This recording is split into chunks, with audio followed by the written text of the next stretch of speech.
Washington, D.C., the smoke and mirrors capital of the world.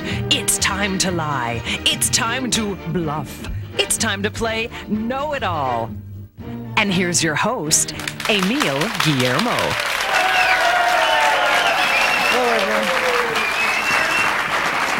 Hello, everyone, and welcome to Know-It-All, the other game in Washington where knowledge is secondary to appearance and bluff. Good evening, distinguished panel. And hello to you, and hello to our studio audience and to our audience at home, as well as this evening's contestants. They are Guyton Anderson and Laura Bly. Hi, Guyton, Laura. And welcome to Know-It-All. Contestants, as you know, Know-It-All is a game uniquely suited to our nation's capital because it encourages participants to lie, dodge, and bluff their way through thorny questions they can't really answer. We'll play 3 rounds. In each round, one of our panelists will be the designated know-it-all. He or she has been briefed before the show with the correct answers for that round, but the other panelists have not, and their job is to dupe the contestants. After each question, I'll ask each of you to identify the know-it-all. Now then, let's meet the panel. Timothy Dickinson is a consultant and ghostwriter to authors and politicians. Welcome, Timothy. Anna Perez is press secretary to this First Lady, Barbara Bush. Welcome, Anna. How do you do? Our guest panelist, Chris Matthews, is a syndicated columnist, former aide to House Speaker Tip O'Neill, and author of the book Hardball. Hi, Chris. And finally, Bob Garfield. He's a columnist for Advertising Age, a radio commentator, and the creator of this game. Now, Bob, a question that everyone has on the tip of their tongues: why a game show for public broadcasting? Well, Emil, we believe that Know-It-All is an entertaining, provocative way to communicate really interesting information. And far more importantly than that, the other networks weren't interested. All right. All right, very well. Let's play Know-It-All, shall we? The first category is general knowledge with a possible 15 points for the round. 5 for the first guest and 10 for the second. Our first question is: define aprosexia. Timothy, please define aprosexia. It has absolutely nothing to do with anything it sounds like. It concerns itself with an obsessive preoccupation with the sixth placement of things, e.g. With the orbit of Saturn, with the political role of John Quincy Adams as president, whether or not South America can be described as a continent. I see. I see. Timothy, I see. That's quite enough rope. Thank you very much. Let's move to Anna. Anna, certainly you know what aprosexia is, don't you? Oh. Excuse me? Aprosexia? Define aprosexia.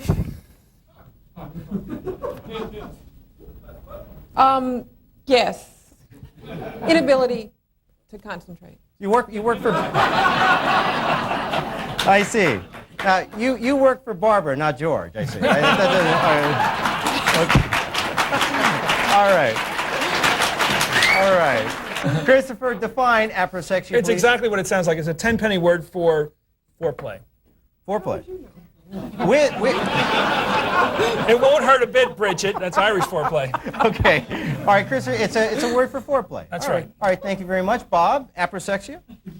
Aprosexia is the fear of the convergence of 6, 6, and 6. Some people believe it's a satanic symbol, and aprosexia is that belief. Okay, so Bob says it's a fear of a satanic symbol, 666. Christopher says it indicates it's another word for foreplay. Anna says it's the inability to concentrate. And Timothy says it's the displacement of things, something about Saturn and John Quincy Adams.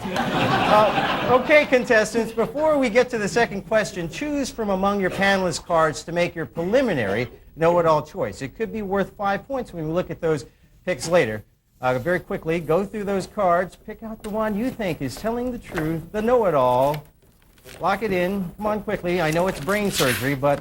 All right, do you have your choice selected? Yes. Okay, very well. Now, panel, the second round one question is...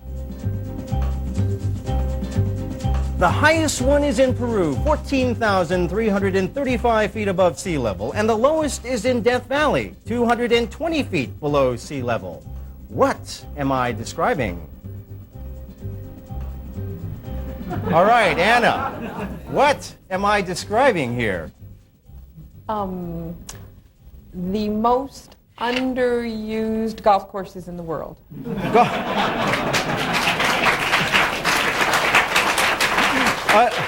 Underused golf courses. Okay, all right, I'll buy that, I Play guess. through any time in Death Valley. All right, Christopher. Come on, what? The highest one is in Peru, the lowest Well, in it's a Death little. Valley. It doesn't really. It's a hard way to say it, but it's basically the source of a glacier. This is the source from which the glacier comes originally, and these are the different peaks. I see. All right, so it's so the wandering glacier theory. I see. No, it's the origin. It's like the mouth of the source of the Nile. This would be the source of a glacier. Okay, all right. I'm trying to say it as well as I can. All right, thank you, Christopher. Bob, you certainly know what we're talking about. The highest one in Peru, the lowest in Death Valley. It's satellite dishes. Satellite dishes. Huh. I see. If you want to get HBO in Death Valley, I guess you have to have a dish. So we have the highest dish and I guess the deepest or the lowest dish. That would be the deepest dish. The Yes, deepest they dish. make a lot of apple pie there.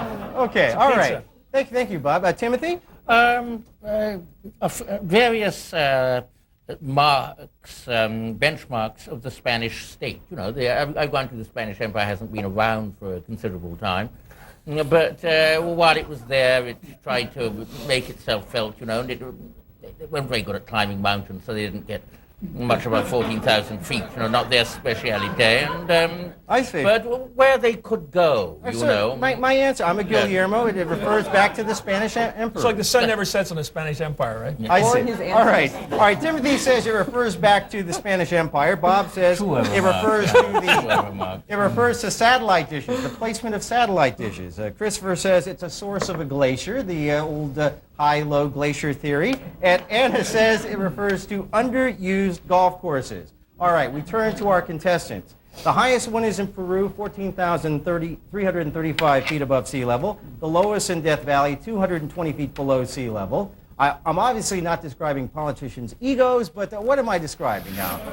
Please select from your panelist cards. Remember, the first guess was worth 5 points. This guess is worth 10. Quickly now, let's go to Guyton Anderson. Guyton, have you locked it in there? Yep. All right, Guyton, who do you think is a know-it-all this round? Bob? Mm-hmm. Bob, why exactly? My goodness, I'm peeling. Sorry about that. That doesn't look like it. So you thought Bob for the first, or who did you think for the first question? But Bob. Bob, and the second question? Bob. So you're going Bob this round. I see. All right. Bob Black Sheep. All right, that's interesting. All right. Thank you. No, we won't deduct points this time, guys. All right. Laura, who do you think is the know-it-all this round? Well, for the first question, I voted for Anna, but then I changed my mind. Oh, that's very good. And for the second question, I voted for Bob. All right. So Laura says it's Anna Bob. And we turn to our know-it-all, the know-it-all. Panelists, know-it-all, please rise. Damn chair. Allow me. It's Anna! And that means Laura is correct on her first answer with 5 points. Laura has 5 points. Guyton has 0 points after the first round. That's right. Anna was absolutely correct when she said the highest one was in Peru. The lowest one is in Death Valley. She was referring to golf courses. And she was right when she said aproxexia is the inability to concentrate. Okay, after the first round, our score is Laura 5, Guyton 0. Now let's go on to round 2, the current scene. Contestants.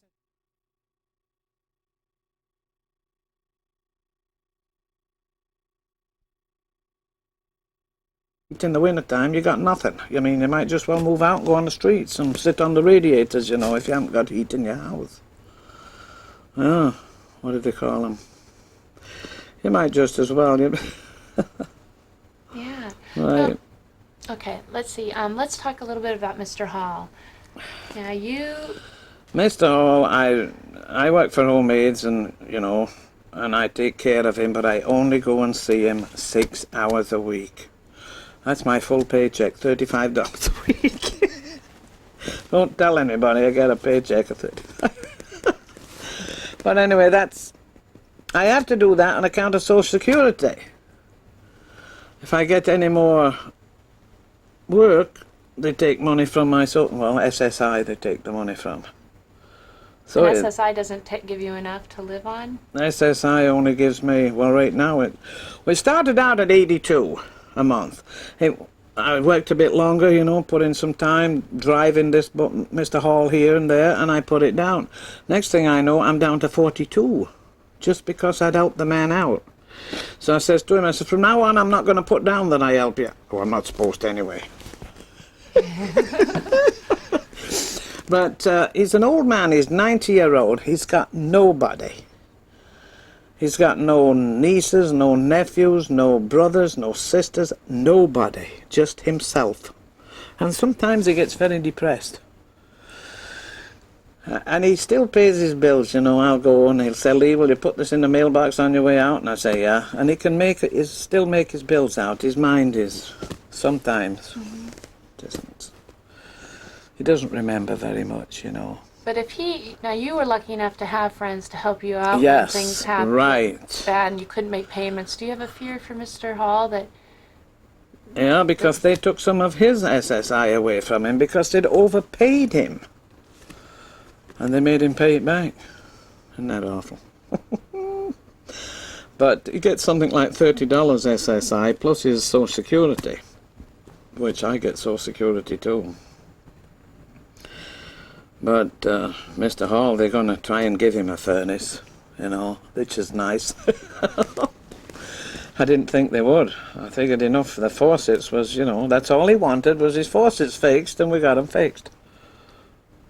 But when you go to his house then and you think about how much you depended on, how your friends have pulled you out when you couldn't make your utility bills, and I don't know what he'd have to do. He'd have to go on welfare, wouldn't he, to pay him? If he didn't have the money? I don't know, or maybe, I don't know if they would cut him off, or what exactly would happen, but... Eventually they'd cut it off, I imagine, if he didn't make a payment on it. So when you go to his house, and you have all those emotional things that you care about, you meet his needs to his loneliness and stuff, but do you also have a concern with the living conditions that he's living into, and he's living in funny conditions. You'll see it. It's more like a little camp on a lake. It's not it's a house to him. It's a home. He built it. Mm-hmm. He built the whole house himself, and but he can't figure out his turning his heat on. Sometimes it gets so hot in there. Come on, Carl, it's too, and he'll be cold. See, I have to cater to him. I say, Carl, if you're cold, leave your heat up. If you're cold. Mm-hmm. But, no, he says, I don't want you to sweat. I says, Carl, it's all right with me. I says, you keep your heat up where you need it. I says, because I'm just here for a couple of hours. So his living conditions had you concerned because they don't... Right. Like what? Why were you concerned? Well... As I said, he just got nobody. If you don't, like once in a while he'll call me up, which he's not supposed to. I can't understand this. He's not supposed to, but he does. And he's lonesome, terribly lonesome. And I'll go there in the morning and expect to find, something that I don't want to find. But he's got a little dog that barks and barks and barks, and I know everything's okay if the dog is barking. So is Mr. Swindorf going over there today? No, he can't make it. Oh. I wanted to ask you one other thing. Now, you were saying because you don't want to let your utility bill get too high. Right. Part of the way you combat it is... wood. Yeah, so tell me about that, just in a short thing. Tell me, like, in a complete sentence, like, the reason why you use wood and how, Well, I got two reasons why I use wood. I come from England, and fireplaces are the thing in England, and I missed it. And another thing is it heats this great big back room so that the furnace doesn't have to worry about it. But this cord of wood, I get it I haven't bought a cord of wood since I've been here. My friend buys me a cord of wood on my birthday. Sometimes she buys me two. But my son-in-law got my name for Christmas this year. I told him, I said, what do you want for Christmas, Lee? I said, a cord of wood. Because if you didn't have the wood, what was the situation? I wouldn't buy it. I mean, I can't afford to buy it. I don't know how much she paid for this, but I can't afford it. She buys it every year. Now I've got to rely on somebody else to buy it. Because if you didn't have that, would you be able to pay your utility bills, or would you go without, or what would be the situation? No, I don't think I'd go without. I don't think my family would let me go without. I got a son that lives in North Syracuse, a daughter-in-law, and I got a daughter that lives in Hastings, and I've got a daughter that lives in Carthage. They wouldn't let me. They wouldn't let me. That's good. Oh, see, I've got family, but poor Mr. Hall don't. He ain't got no family, period. It's a sad situation that a man can live to 90 years old and be in the situation that he's in. It is. And he don't want to go into a old folks' residence, you know, because he's got the dog, and he likes to, he's a kind of a guy that, well, I don't know, he don't like to go outdoors much either. But he don't want to go and live in there. Says there's cliques that live in there, Lee. He says, I don't want to go in there. Some places, you know, your light bills are paid in some of them housing developments, like in the one in Manoa. They don't have to pay a light bill. It's taken out of the rent. But Carl's isn't. He's got a light bill. He's got a phone bill. But, as I said, it's a shame. I hope when I'm 90 that my kids are still around me and I'm nice and warm. But not Mr. Hall. Nice old man. Gets mad sometimes at me. I get mad right back. Gets his adrenaline moving. It does. Do you guys have any questions, Regina? Well, I was just going to say, like, there's going to be a lot of people watching this that are in the same situation. That are like Mr. Hall's situation. They don't have anybody and they're living alone, but they're not going out and telling anybody to help. So how would you tell them to ask for help, or what would you say to those people there? Well, they'd have to look in the... Just look up the Commission on Aging. They do everything. I mean, they'll do all kinds of things for you. If you're in the same situation that Mr. Hall is in, you do that. Because they're very, very willing to help. Very willing. If they think you need help, they'll give it to you. Say something. Oh, sorry. Well, you're making me teary. How can I say anything? Yeah, but it's sad. It is sad. It is a sad situation. It's sad because, well, I mean, if he didn't have you to help him out, it seems like that would have gone. He's got a doctor in Cicero, but he goes to him once in a while. I've told you know, he can call a cab to take him there and bring him back, but he just don't seem to want to bother with it. And I says, you've got to have a worker that'll do stuff. He has nobody to do his book work, you know, like how much money he has in the bank, how much he needs to pay his bills. Nobody helps him on that.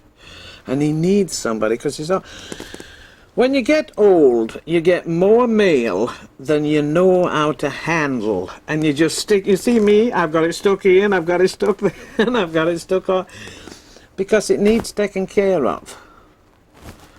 And I take care of my bills once a month and forget what's left over there, how much Social Security is lowering, how much SSI is lowering me. You don't deserve this, you don't deserve... You know, they don't put that down, I'm just saying that. Yeah. But as I said, Carl's got nobody to do this for him. And I called him Social Security and asked him if he had a worker. You know, they have a worker when they get like that age and they helps them do stuff. And I called up the social, and they gave him his worker number and his name, and he was supposed to call him back. And I went back in there the other day. I said, did that guy ever call you up? No, they don't care. He's 90-year-old. He's going to die anyway. You know, that's the impression I get. I tell him, you might live to 100, I says, and put your face on TV like them other people do. I says, quit being so sorry for yourself, Carl. I'm not sorry for myself, I suggest you are. Okay. I think we're set. Okay. Now, I want to... heard somebody come in the door. 45 to 50 years.